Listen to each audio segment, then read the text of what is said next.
everyone. Welcome back to another episode of the Daily Wisdom Words podcast, where every week we talk to folks who have stories, advice, and life hacks, all of which bring you one step closer to that feeling of hope. I'm your co-host, Neil Trivedi. And I am your co-host, Renee O'Day. And we are so happy to welcome all of you back to an exclusive part 2 with Dr. Taelor. Hey, literally. Occupational therapist. Dr. Tay. Fellow podcaster. I also I like respond to Dr. that Tay. blonde chick, blondie, whatever. It's, No. I'll turn around. Baby, beautiful blonde. Perfect. I appreciate that. Beautiful There you go. blonde.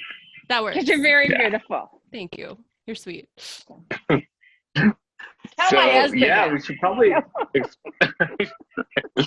probably to give a brief context of making this 2-parters. Your last episode with us was so captivating in your story that we didn't have the heart to say, wait, we still have 4 more questions. We're just like, let her speak. She is gold right now. So it's just, so we had several of them and we were like, well, let's just roll it all out, make it a 2-parter, and we'll all 3 of us, and it'll be great. So love it. This episode.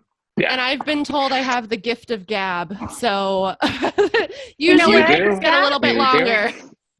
No, Taylor, that is perfect. You are the perfect guest. Because, it's not about us. It's about you telling, the audience what is going on. And I love that. Yeah. I hate when guests just sit there and you're kind of like, okay, well. Yeah. And no one are looking for questions, but no, it's like, there have been chances we'll be like, so that must have really triggered you, right? And they'll be like, yes. And that's it. Like, okay. So we're not ready for that conversation. Yeah. And it's interesting because there are stages in my healing where I would have been that way. Like probably 19, 20. Yeah. I would have been like, okay, let's move on. Like I'd been like, get out of my, why am I even here talking about this? And I think that's part of the healing journey, right? That we all go through phases and stages. And we were just talking about before we came on the air that like, my inner teen part is sassy and annoyed and just, I'm like fighting with the universe right now. Like things that I want are kind of showing up. Like I was in a really good mood, like really amazing good mood for 2 weeks. So magnetic, everything starting to come to me and then everything stopped. And I was like, where's my reward for my good mood? And I'm like, wow, hi inner teen. So, I mean, we just go through these phases of healing and trauma and it's okay to own where you are in that, really. Yeah. Oh my God, that was perfect. Can I write that down? That was perfect. Go for it. We all have stuff. Oh yeah. And we have to work on that stuff, deal with that stuff, help each other work on it, help each other. You are the perfect person to help people work on it. Thank you. You are helping people work. So yeah. You are. I think the thing that helps the most is taking away the judgment on ourselves, on everyone else. Everyone struggles. It's just like everyone poops. Like I am very teen right now. But like it's I love it. I think of that too. It's part of human nature, right? So like why put on this perfect, like when we're looking on social media, like this is my highlight reel, look how great this has been, oh my gosh, I'm smiling, I'm happy. It's like if you've ever heard the thing like the couples that post the most about how happy and amazing they are, it's like the worst behind closed doors. Like I've seen that play out for people and I'm like, oh yeah, you know what I mean? And so it's just like, why do we pretend so much?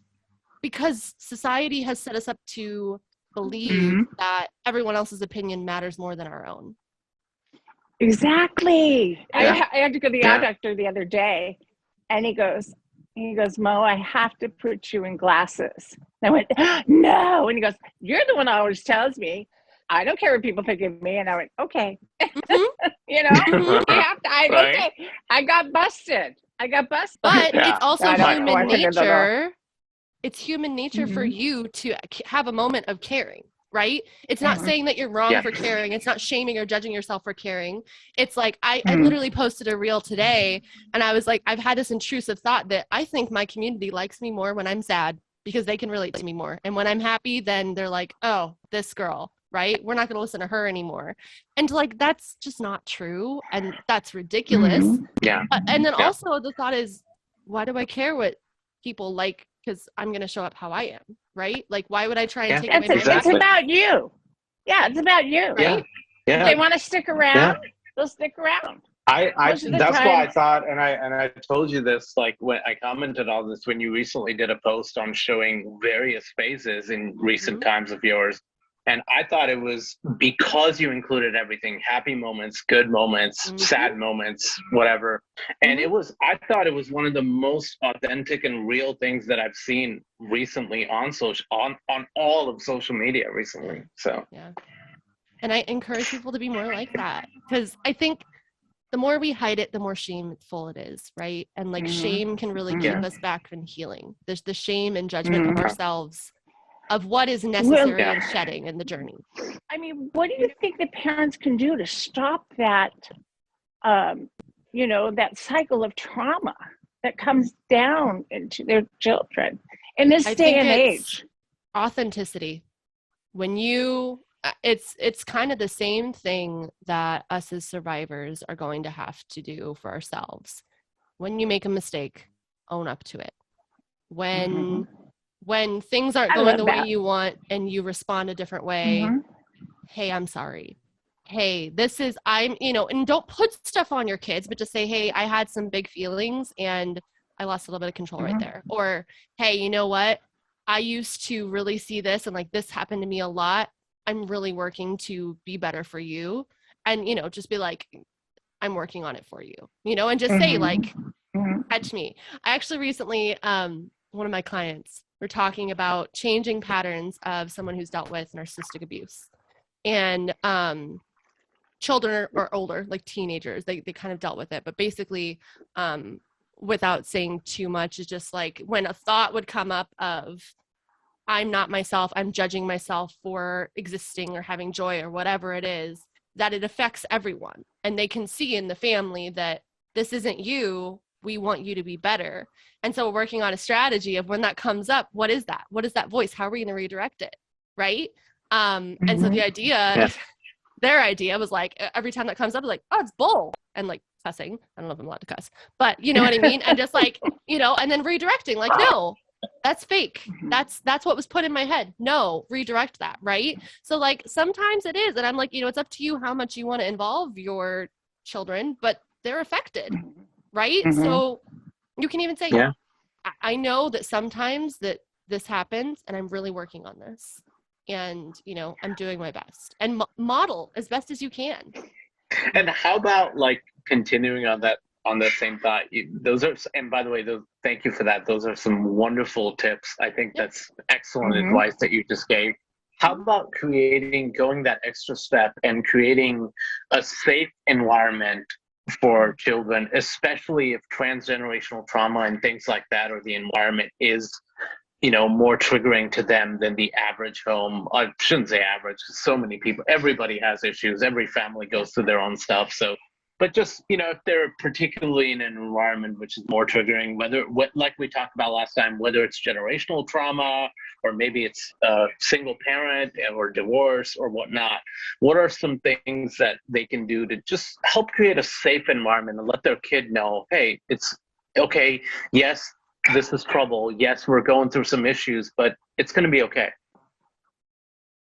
Two things come to mind for me when you start talking about that. The first is boundaries, and boundaries that all parties are allowed to enforce, and that includes the children. Okay. So of course, with parents and kids, there are some things that are safety concerns, however, but this comes down to, even if the child doesn't want to hug that family member today, they can say, my body, my choice, I don't need to. Not, oh, come on, family, just love you. It's giving that sense of empowerment and sense of choice and control to the kids early on, because that is going to be safety in itself, is choice. having autonomy, learning that, right? That's something that when that's taken away from us and we think we just need to obey or respect our elders or whatever. And I'm not saying don't respect your elders. I'm saying that there is a time and a place, and allowing the child to be part of the process, not just because I said so, but this is why we do things. Right. What are the natural consequences of this, right? You know, choices for, instead of just saying, we're doing this all the time, we're doing this for dinner. Do you want this or this for dinner? Do you want to sit at this chair or this chair, right? Just as much as you can, giving a sense of collaboration to the child to where they don't feel like they're not seen, they're not heard, they're not valued. I think that's a huge part. Also, we were talking about like the modeling and the authenticity. Apologizing, I think, is hugely important. We're all humans. We all make mistakes, especially littles. Littles are going to have big emotions. They're going to look to you on how to manage them. And if you lose control and you hit them or something, where are they going to do? What are they going to do? They're going to do the same thing, right? But if you take deep breaths in front of them and say, Mom just needs a minute. I'm going to, you know, I'm having big emotions, calm down, and then come back and say, okay, let's talk. Right? Or, you know, you have like when there's conflict in the family, you have a word, like say that there's going to be like, I'm thinking onomatopoeia. That's not a kid word, but that's what pops up.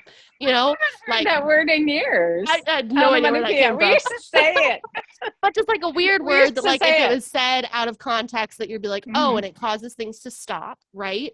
And then it can kind of be like the family pause button. There's another one actually on my podcast. An occupational therapist who works with trauma. She does like trauma sensitive care, and she actually works with a lot of kids with trauma. She's a top trauma researcher in the OT field. Love her to death. And she has a thing in her household where she has a redo, where if either the child or the parent does something that they don't like, they can say, hey, I need a redo. And they will change the way they approach that. And it's not a discussion of, well, you did this because whatever. It's just, we get our redo. And that's, you know, whether we're having a hard day or whatever it is.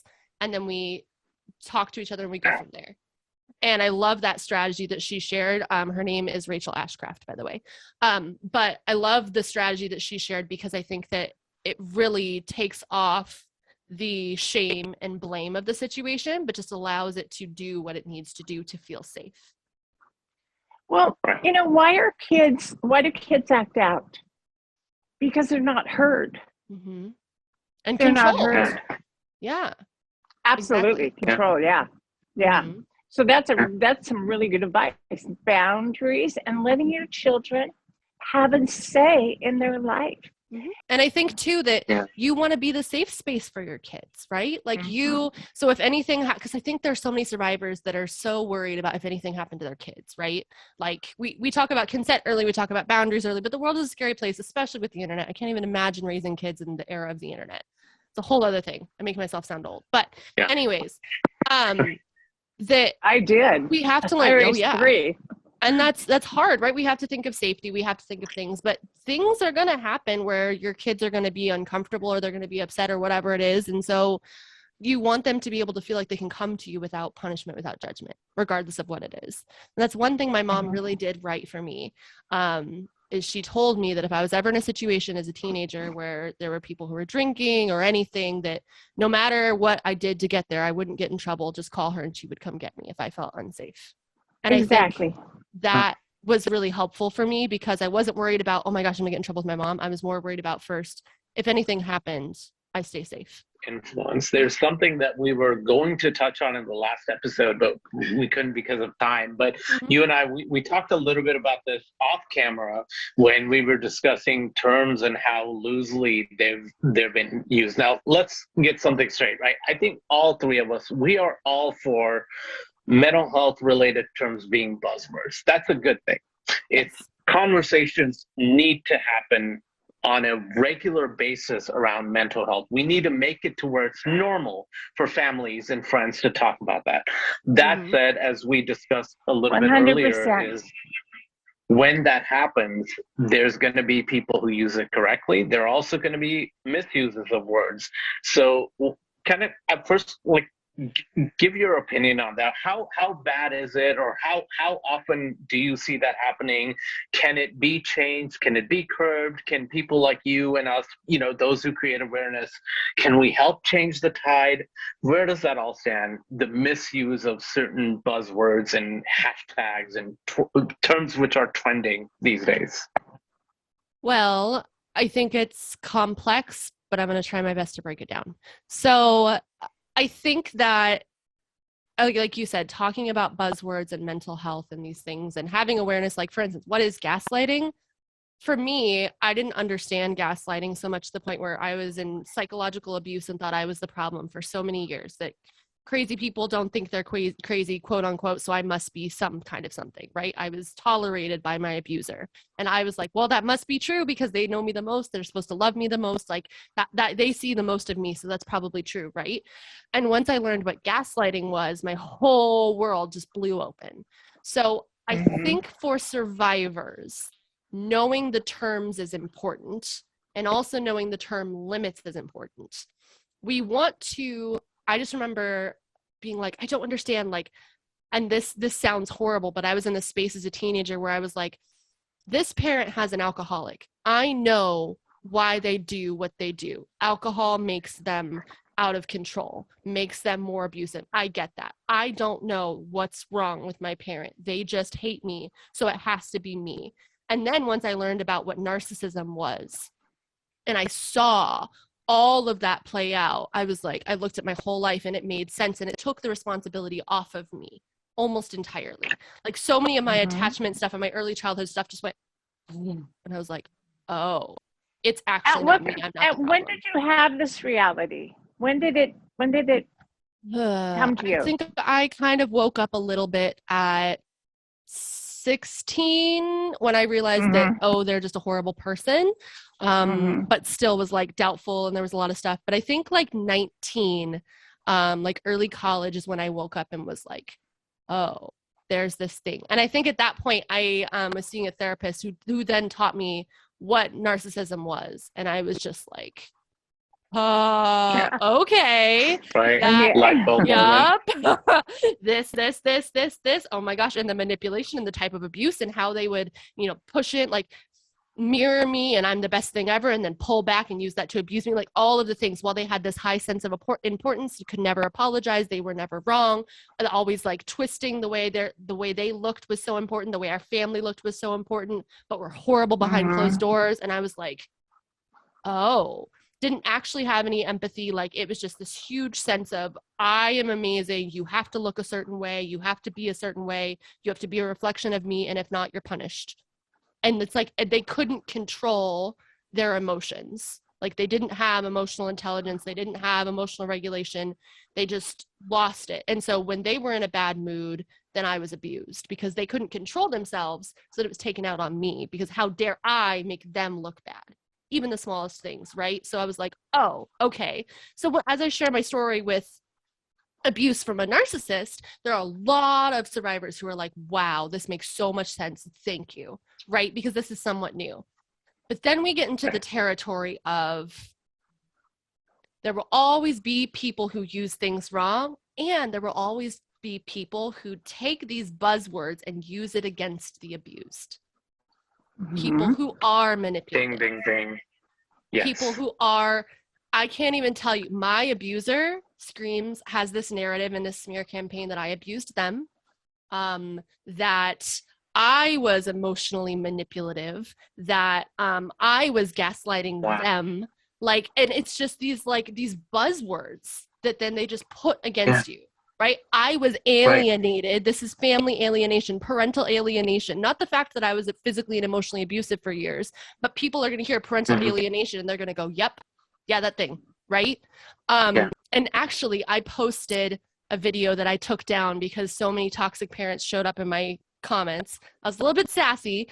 There was this little jingle that says, if adult kids go no, I made a mistake. I'm not going to lie. It was definitely like, yeah, that's right. Like, it was like, trying to get back at my parents if they saw it, but it was a little jingle from another creator that said, if adult kids go no contact, it's your fault. And it was a little so happy if you're happy and you know it, and clapping. And like, It was for the kids who've been abused with toxic parents, and yes. But what happened is so many people in the comments were like, what about parental alienation? What about brainwashing? What about, and I guarantee you that there were actually parents in there who were saying that were part of the problem. There was people who were saying, oh, well, no, there was a comment that just broke my heart that said like, well, no, my kid just knew they were faking being part of this LGBTQ community, and I could see through it, so they don't like me. And I was like, like, you know, so what the hell, right? The thing is like, yes, the words are important. The use and knowledge of the words are important, but also know it's always going to be misused. And the more empowered and out there mental health education gets, the more it can also be used against people. And that's why I think people need to understand. The other thing is, anyone who's mad at anyone, they're not a narcissist. Oh. I'm sorry. Thank you. I'm sorry. God, it is a personality disorder. So much of that lately. Yeah. Like you get into a fight with your partner and they talk over you or whatever, and they're a narcissist. That's not the case. Now, can people be emotionally abusive unintentionally? Yes. That is a thing that can happen. Is it still their responsibility? Yes. However, are there a lot of people who are traumatized, who are replaying out toxic relationships they saw in their lives now in other adult lives, and they're working, and they're not necessarily bad people, but they're working and trying to change and they get triggered? Yes, that happens too, right? Like I have owned pieces that I was toxic in relationships because I was raised by a narcissist. I also have talked about relationships in the past where actually I was just talking with one of my clients, we're talking about cycles of relationships and how to get themselves out of this thought of, well, I'm deserving, only they can give me love and belonging and all of these things. And I was talking about one of the patterns where I was in this relationship that was toxic, and it was on again, off again thing that I can't even call a relationship because we never defined it since I was 16. And it was the type where I felt like I wanted to throw him off a building and run down and catch him, thinking that's love. It's horrible things to me, like, you're too fat, you're not pretty enough to be with me. Like, he would push me away because he was afraid of getting close because of whatever stuff he was dealing with. And the person goes, well, when did you know they were a narcissist? They aren't. To be honest. It's their trauma. But that's what They're we know. Traumatized. We're now taught that anything bad is narcissism, and that's just not the case. Narcissism is a personality disorder. Someone has a grandiose sense of self-importance. They don't have much empathy. It's all about the image, and they use people. They cannot hold joy and positive emotions. So there's this connection between empaths and narcissists that is pretty well known, that people who can, have this joy and soak up everyone's emotions and everything's like that, their energy feeds from others because they have a hard time creating it themselves. So that's what it is. It's not you got in a fight and they said something really selfish or hurtful. That's different, right? So, and again, what is someone going to say who is actually a narcissist when they're talking about the other end of the family? How many times have I been told I'm a narcissist? Many times by that same very, very clear abuser who anyone who knows anything about them can say that. Anyone can look at me, and I've been to multiple therapy, and I'm like, just tell me I'm not the problem. And they're like, you're not the problem. You're not even close to the problem. Right? But like in their head, and there are people, they have a platform online where I am horrible. And I know that, and I have to be okay with that. But that's the reality, is that there are people who are abusive, who are smart, and they know how to use enough of the truth and twist it to try and gain sympathy. And unfortunately, that's what emotionally abusive people use as part of their way to get people close to them to then continue the cycle. So you have to be careful. So, Tay, are you saying that right now in your life, there is somebody out there that has a platform against you? Or just Not in general? Fully, they have before. I mean, they're just very open on social media. I don't know if I mentioned this before, but this is getting political. But if you've seen the way that Trump tweeted before he was banned, the all caps and the da-da-da and aggressive, that's my abuser. My abuser was basically running the country. That it was the same communication style, and but yes, there was narcissist. 100%. Trump's a narcissist. 100%. Yeah, I don't want to mess with it. Yes. Yes.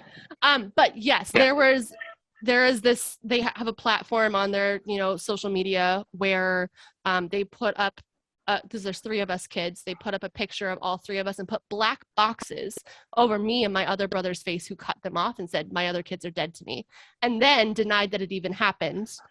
And then later, I could. Well, that's, And then, then says things like they're making this up, and has listened to my podcast and told third parties that I need to be careful what I'm saying because I'm pushing it legally. Like, just things like that, like they're still threatening, they're still watching, they're still listening. And, they're threatened.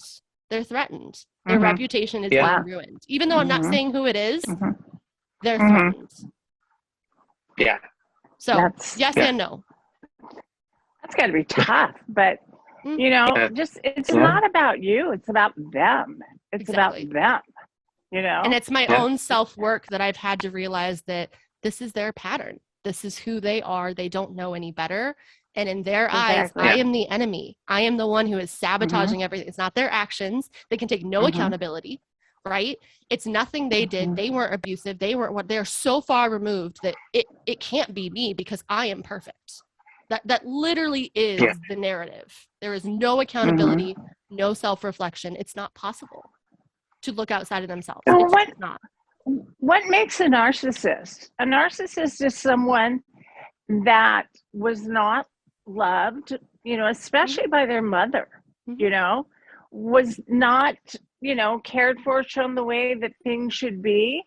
So they made up things in their head that they're perfect and that no one can tell them what to do and stuff like that. So, think about that. Think about that. That really is like, the worst kind of person. Yeah. And it's so sad because I truly, and maybe this is just the person that I am, but I have empathy for those people because how much energy it must take to be that. And how miserable and isolating of a life is that? I mean, at the end of the day, it's like, I feel sorry for you, truly. Like, it's not a pity. It's like I hope you get help, but you never will. Yeah. But I hope that you would turn your life around at some point. Like, they're in a cycle that they will never get out of unless they get into therapy and work on it. Yep. Right? Yep. Yeah. And even then, it's hard because I've heard of narcissists who go to therapy but then don't agree with the therapist because it's going against then they don't want help. Like the therapist, right? Yes. Exactly. Maybe they're going because they're forced into it, or there's pressure, or you gotta go. So maybe like, all right, I'll try this damn therapy. See, it didn't work. The therapist was against me too. Yes. Yes. So and I think and then sometimes it's even with therapy. It's like it's the idea of therapy. It's what going to therapy looks like. Right? It's like, oh, you're in therapy, like, oh, you're good. Like, people just, you know what I mean? It's like, it makes you look like a good person, even if you're not, whatever. It's like, oh, yeah, I'm in therapy. I'm not the problem. Like, it's just going through the motions, right? That are they actually investing in it, or are they literally just being like, oh yeah, no, I need proof or whatever it is. My abuser has gone to therapy before. Occupational hazard. Right, occupational hazard or other types where they're in a position where they have to go, or they have to manipulate their image to something else because it's gone too far to where now there's too much hate. So, okay, well, let me do something that tries to fool these people into thinking that I'm getting the help I need, but I don't need any help. Or the person that I recently dated who turned out to be, and I don't know about narcissism or not, I didn't know them long enough, but turned out to be a scary hidden past person. One of their things that they talked to me at first was that they go to therapy and they love Brene Brown. So like that was a way for me to be like, oh, we do connect. But like that was a technique to be like, who makes you feel safe, right? And so that was the thing. But like, were they really, like, when push came to shove, when they needed therapy, they were ghosting their therapist and they were being self-destructive. So is therapy really the flex there, or was it really a tactic to make people feel okay and bring them in and make yourself even feel okay but not change anything. In solving any problem, they say, whether it's addiction or anything in life, it's always admitting first this is a problem. And it's like that's a universal thing to admit to anything in life. If you want to solve something, you have to first recognize that it is an issue before you take the next step to do it. Yeah. Well, one of the known things is called the stages of change. And even before the action step, there's 3 steps before that. That's recognizing that it's even a problem. That's thinking about, oh, maybe this would want to change. That's starting to prepare for it. And then it's taking the action, right? And we go back and forth between all the things. And like anyone who's trained in mental health and things like that are recognize that, and that people can kind of go back and forth between that. And I can tell you, before I went back to therapy, it's like I was dismissed after I was assaulted and like as an adult, and I worked through stuff, and I was like, I don't need to go back to anything. And I literally had a therapist be like, you have childhood things that are starting to link to your current trauma. And I'm like, no, I like ran out of the room. I wasn't ready. I wasn't ready to see it. I wasn't ready to work with it. And that had to be okay for that stage. Right. And so it was avoidance, total avoidance. I'm happy. I'm good. I healed myself. I'm whatever, you know, and then something hits a few years later, pandemic hits, wakes me up again. I get into this dissociation. I'm like, oh, but now I'm ready. Now I'm in a stage in my life where I have the social support. I have the job flexibility. I had whatever I needed to go deeper in healing, and probably more of the emotional maturity that I needed as well to support myself, that I was able to go deeper, and look where I am now. But if you would have forced it back then, no way. I would have been kicking and screaming and resisting. That we talked about the parents creating a safe environment. How do we, in our adult lives, do that with friends who may be particularly going through a difficult time, being triggered or something? What can we do, those of us who are, I'll say less trauma informed, because we all have it, obviously, we all have issues, but just those who are, let's say, I don't know what to do, my friend is triggered, he or she is hurting, what do I say to them to make them feel safe and comfort?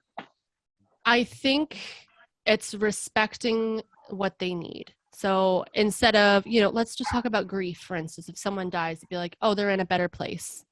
I know that those kind of things come from kindness and wanting to like relieve their pain, but recognizing that someone's discomfort is not our responsibility to try and resolve just because we're uncomfortable with how they're feeling.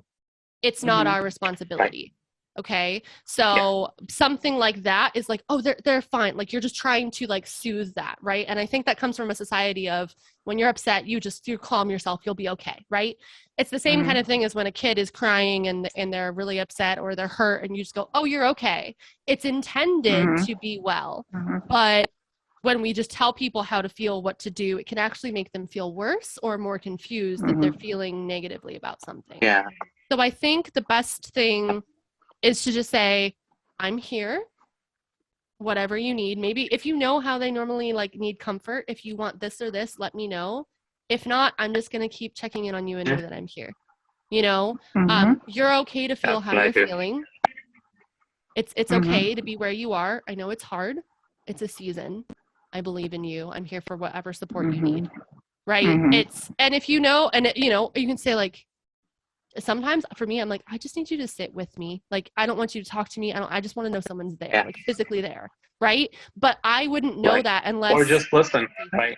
Also, co-regulation is a thing that our nervous system, when it's elevated, responds to other people and their nervous systems. They talk without words. So I think in space, it's like our energy that loves you. Yes, it is co-regulation. And even if you don't know that that's what you need, sometimes that alone together is that co-regulation that someone needs to help get them out of it or feel safer in their own skin when their nervous system is doing whatever it's doing. Right. So whether that's listening, whether that's venting, whether that's, you know, for me, I'm someone, I intellectualize my emotions. I just need a sounding board. I just need you to sit there and hold space while I say what's going on, and you just let me, and you maybe bounce back with, have you thought of this? And then I go, oh, and then I bounce back. And that's what I need. But I have this conversation with my friends because every person is different. But also I have a friend who's like, we're trauma survivors. And she's like, I have this boundary. I am feeling this way. I need this respected, or I need space for however long, and I'll reach out if I need whatever. You need communication. right? So it's what do you need? Not you deciding Right. what they need, not you trying to get rid of their discomfort because it's uncomfortable to you and you don't want to see them in pain, which I know is hard. Yeah.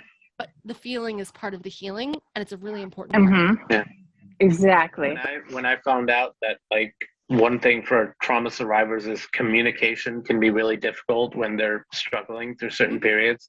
So one thing I make sure to do now is with my friends who go through that phase, I always, when I text them, just to tell them, hey, was thinking of you today, love you, care about you, reach out if you need anything. But I always put, hey, no pressure to respond to this. Exactly. Because I know that they'll appreciate it, because in the past, they've told me, not that I ever pressured them, but they've told me in general how, oh my God, just hitting the reply button is a task and a half for them when they're in that mode of trigger. So going crazy. Yeah, that's what I do.